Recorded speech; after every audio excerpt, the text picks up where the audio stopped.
जय श्री हरि, जय जय श्री हरि।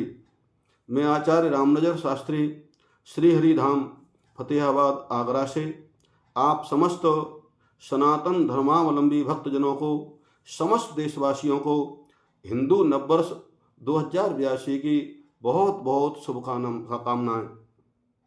सज्जनों, कल दिनांक 30 मार्च 2025 इतवार को हमारे देश में हिंदू नववर्ष 2082 का शुभारंभ हो रहा है।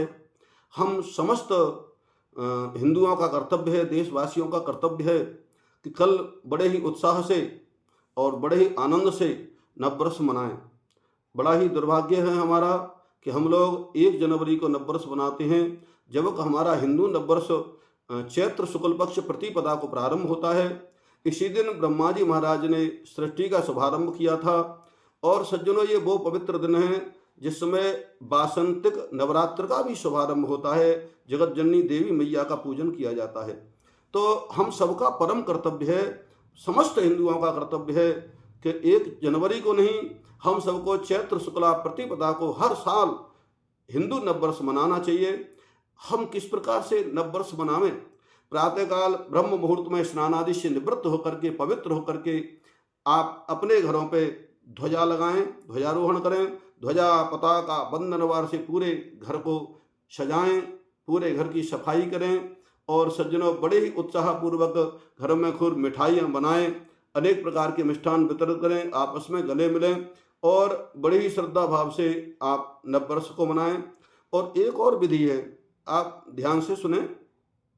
देखिए, कल जो है प्रातःकाल स्नानादि से ये सब पूजा वूजा करके आप नीम की कोपल लेकर के आए। नीम के जो पत्ते होते हैं कोपल, और उनको मिश्री में मिला करके भगवान का भोग लगावें और ये प्रसाद पूरे घर को वितरित करें। आपके घर में होने वाले सभी रोग दूर हो जाएंगे। ये ध्यान रखने का विषय है।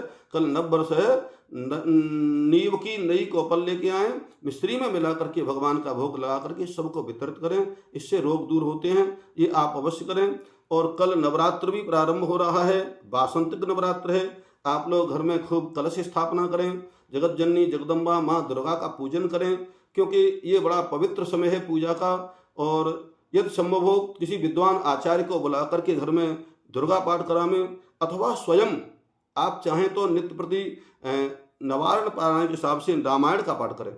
रामायण के पाठ की नवदुर्गा में वासंतिक नवरात्रि में विशेषकर बहुत बड़ा महत्व है, क्योंकि इसमें राम नवमी भी आती है। तो आप नवाह